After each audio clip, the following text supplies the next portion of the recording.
So how do you like riding the XR100R? It's fun. I've been riding for 3 days now.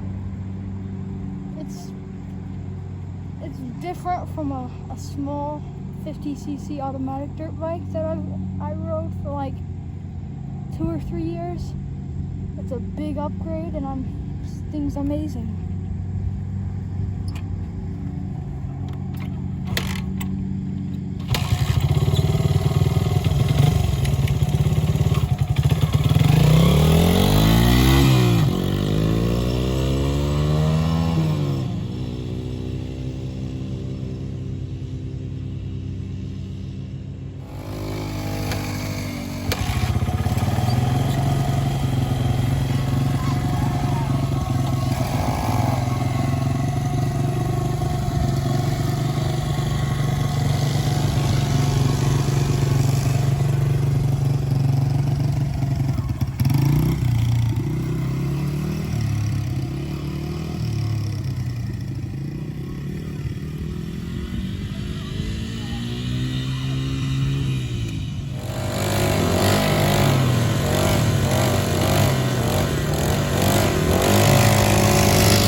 That bike I've been riding it for a few days. I've kind of gotten the handle of it.